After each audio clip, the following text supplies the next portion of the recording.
Viewers, you are watching OBN Horn of Africa. This is Diplomacy, and I am Fantambelete hosting this program.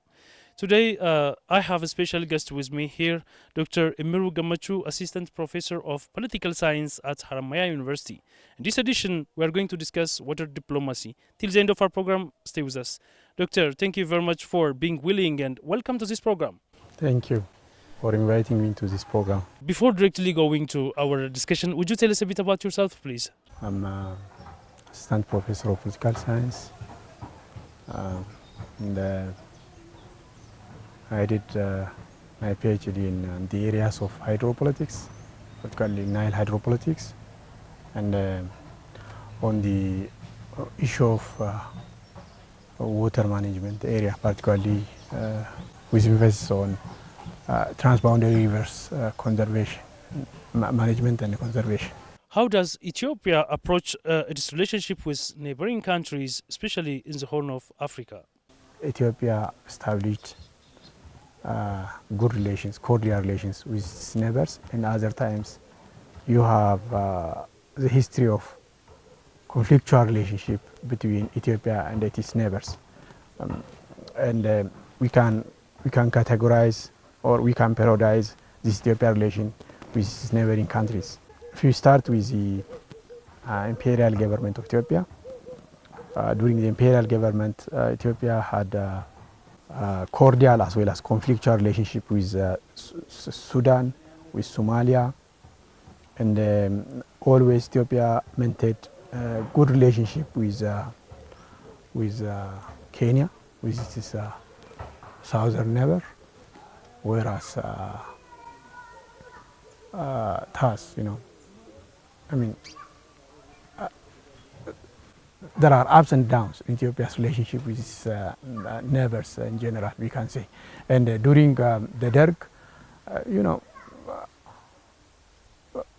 more or less, with the exception of Kenya, Ethiopia had they are not, with the exception of probably with Kenya and Djibouti, Ethiopia had no good relationship with Sudan, with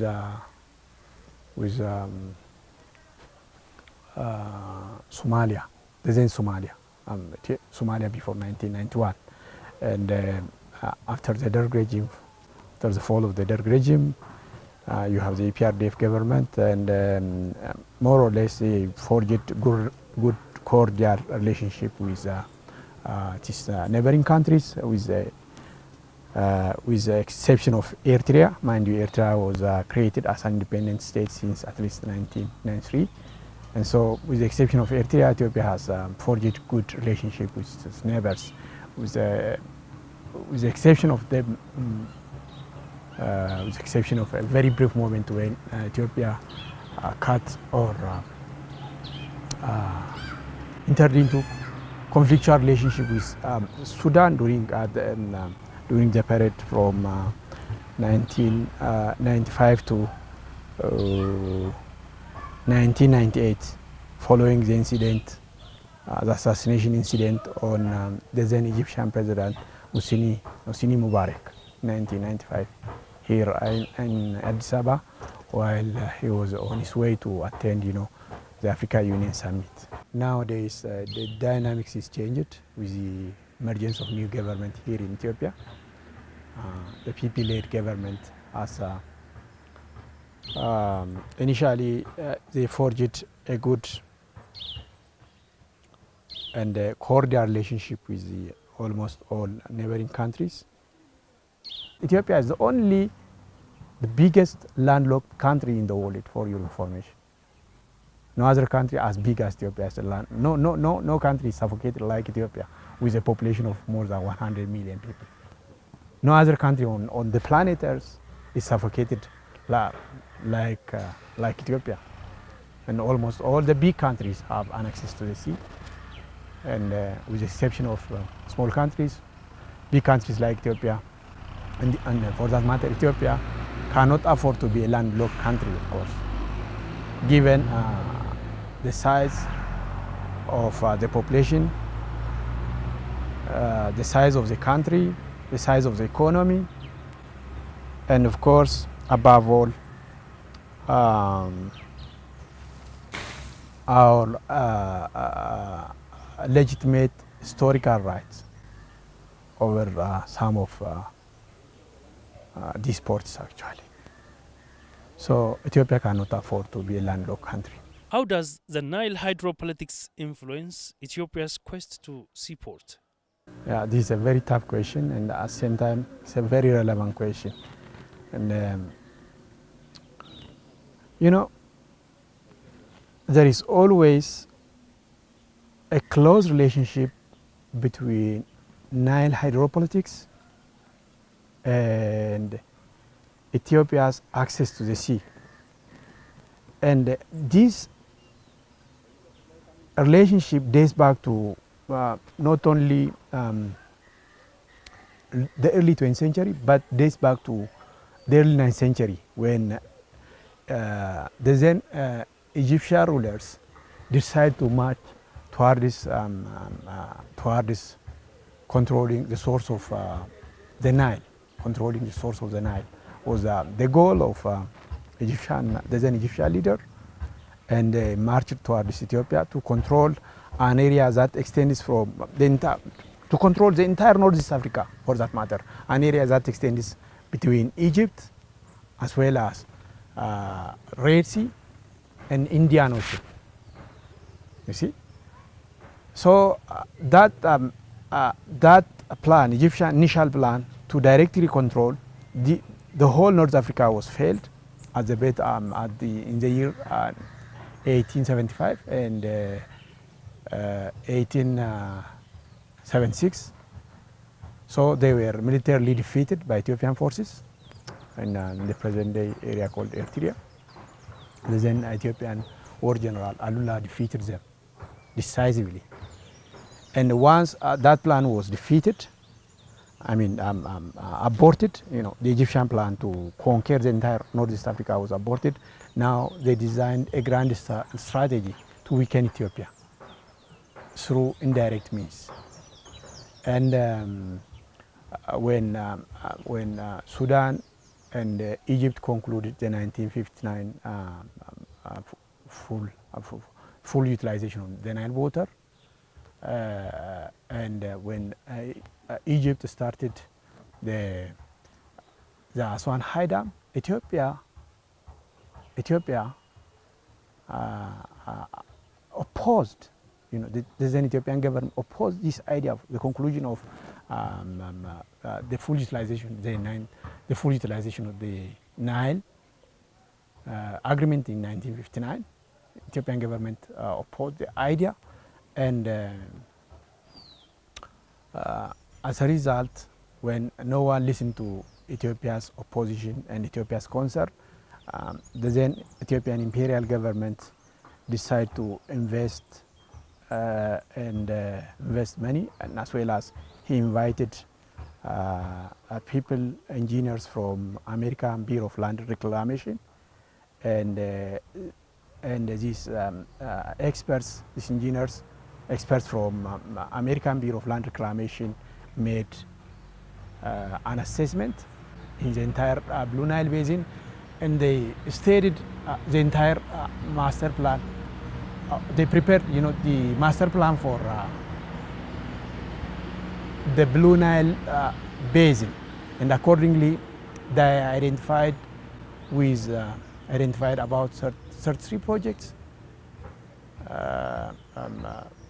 Basically, projects which are useful for energy production, which are multi-purpose, including energy production as well as for irrigation purposes, and so on. And they came up with 33 projects, and including, of course, the current, including the site of the GERD, including the area where the current Grand Ethiopian Renaissance Dam was built actually. So they identified these projects, and with this Ethiopian move really angered the then Egyptian President Nasser, got angered, and he sent military support to rebel groups in this eastern part of Ethiopia, particularly to the Somalis, and the abrogation of the Ethiopian monarch, the abrogation of the Eritrean Federation with Ethiopia, and making Eritrea another province really facilitated the condition. I mean, um, the domestic politics paved the way for Egyptian intervention, and Egyptians invited a group called initially ELF, Eritrea Liberation Front, and ELF was established in Cairo in the year, if I'm not mistaken, in the year 1960. ELF, Eritrea Liberation, it's not EPLF, mind you. EPLF was later merged from ELF. Initially it was Java or ELF, Eritrea Liberation Front was established in Eritrea. And mind you, this is a part of Egypt's indirect policy, grand strategy of weakening Ethiopia. And weakening Ethiopia and tying up, all Ethiopian resources, all Ethiopian energy, all Ethiopian focus on handling, domestic crisis. And they are after financing and supporting crisis after crisis here in Ethiopia. They are supporting, different, international groups here in Ethiopia, particularly the TPLF and the EPLF. And, we can say, Egyptians were successful in this indirect policy of making Ethiopia tied up, not to focus on development issues, not to develop its resources, including, of course, its water resources. And, this paved a way for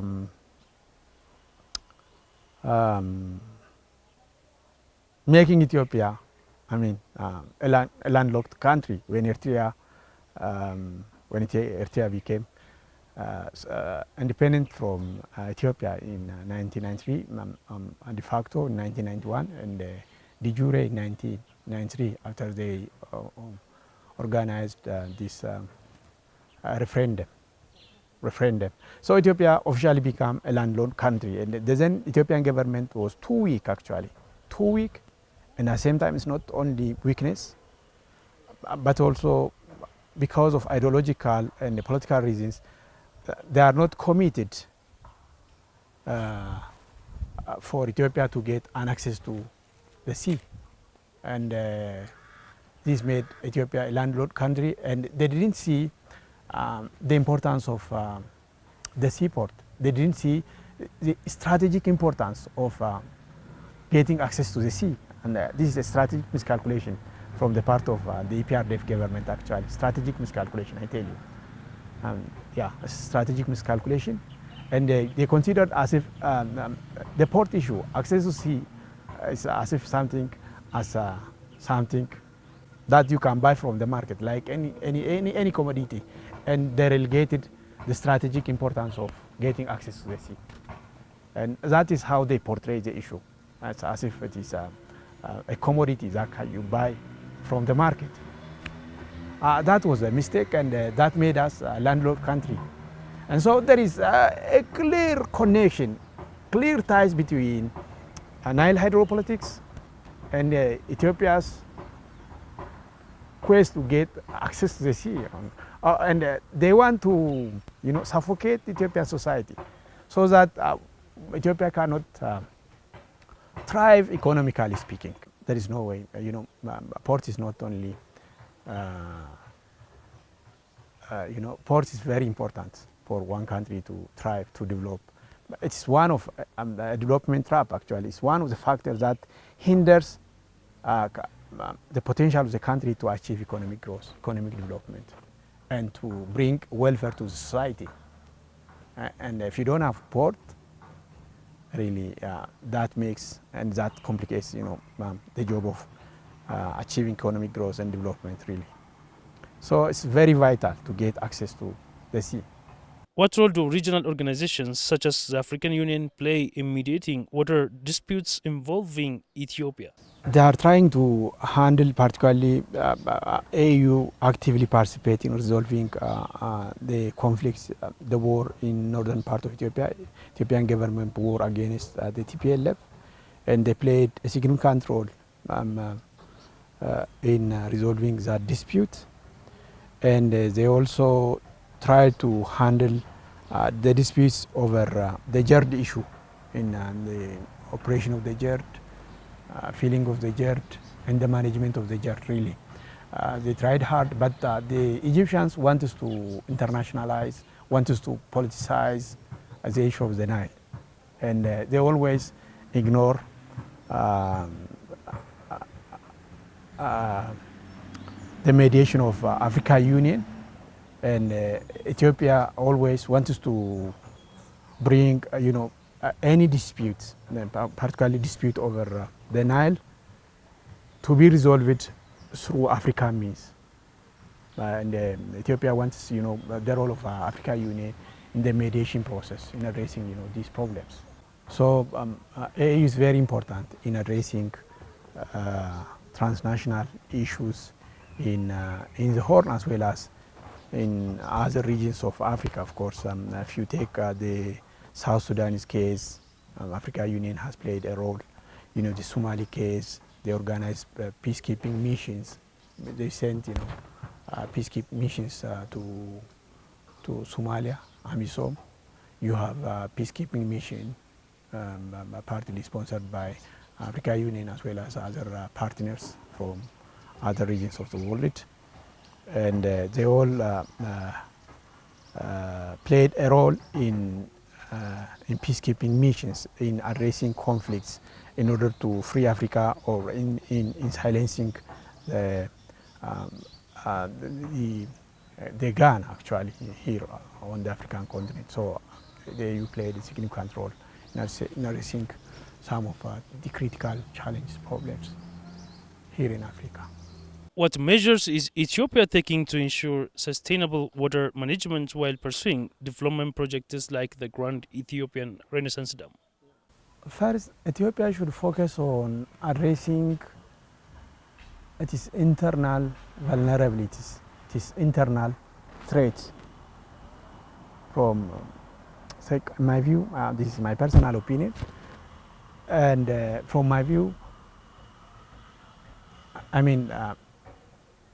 according to my view, Ethiopia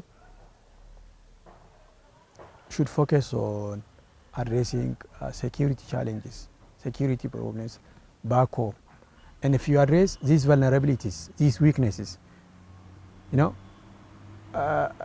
really no one can stand on the way of Ethiopia. And Ethiopia can emerge very powerful and can economically become a viable state, a functioning state, can thrive economically speaking. So by doing that, and again by developing an appropriate strategy in how to handle these matters, Ethiopia can promote its own national interests at regional level, at international level, by properly, presenting its cases against, some of the biases, some of the prejudices, injustices against Ethiopia. What are your predictions for the future of water diplomacy in the Nile Basin over the next decade? I expect, cooperation in the management, governance of the Nile water, over not only over the management and the governance, but also I expect, cooperation over in how to utilize the water resources. And of course, if these countries do not cooperate and do not act together to conserve the Nile water, because of climate change, because of the expansion of the desert towards the region, everyone is going to be a loser actually if we don't cooperate in how to manage, in how to govern the resource, in how to protect and conserve, particularly the Nile water. It's going to be a real challenge. It's going to be a problem. And all the riparian countries, particularly the downstream countries, should support the Ethiopian effort to conserve, then to protect the Nile environment. They should support, Ethiopian projects, Ethiopian efforts, endeavors to protect the Nile environment, particularly Ethiopia's effort of watershed protection. The Nile, the downstream countries should have a stake, because the idea of benefit sharing should not. We shouldn't stop with this idea of benefit sharing. but also we should go to the idea of cost sharing. You know, countries should have not only, they should not struggle in how to share the benefits of the Nile water resource or in how to share the water itself, but also they should work on sharing the costs of protecting the environment, you know, the Nile environment, reforestation programs. Forestation programs in Ethiopia should be supported because the majority of the water, about 86% of the water comes from Ethiopia. And Ethiopia is doing a great job since 2011, since the commencement of the GERD. And so these countries should support this Ethiopian effort here. And if they don't participate in the cost sharing, in the projects of environmental protection, there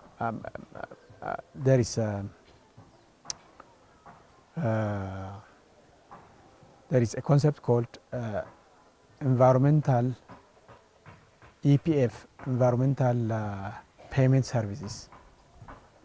Whoever is doing the restoration cost, the rehabilitation cost, the afforestation cost, you know, once you develop a resource, it's no more a natural resource, by the way.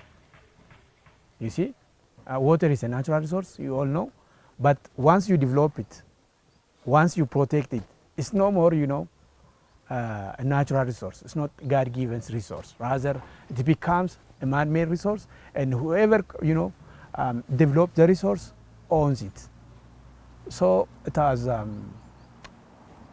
the politics of the Nile will go beyond that if really these countries do not come to the point of cooperation, and if they don't work with Ethiopia, you know, and if they don't share the costs of rehabilitation, particularly environmental rehabilitation, which is extremely degraded in Ethiopian highlands, this is going to cause another issue of the issue of controversy over the issue of ownership. Once you develop the resource, it belongs to you.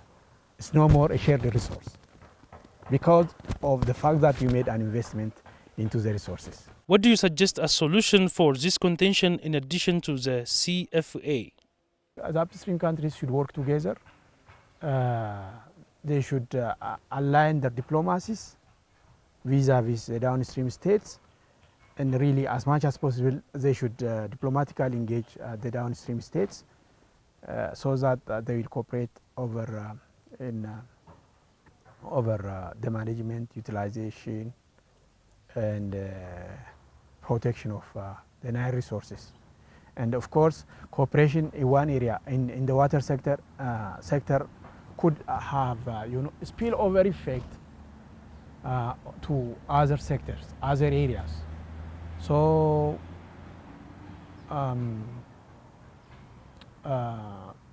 this cooperation could grow, and it could create a kind of economic integration, economic interdependence between the Nile countries beyond, you know, cooperation in water sector. But if you know, the status quo continues, and if Egyptians maintained their traditional approach towards the Nile, I don't think they have any means to stop Ethiopia now. They don't have any means. I mean, they don't have the resource, the capabilities to twist, you know, Ethiopian hands, or they cannot hinder Ethiopian development efforts, Ethiopian development desire actually. So Ethiopia can move on its way and can develop, you know, its resources without, you know, affecting the interests of other countries. Dr. Imiru Gamachu, Assistant Professor of Political Science at Haramaya University, thank you for your precious time and deep analysis. Thank you. Dear viewers, this brings us to the end. Thank you for watching, and stay connected with other programs of OBN Horn of Africa.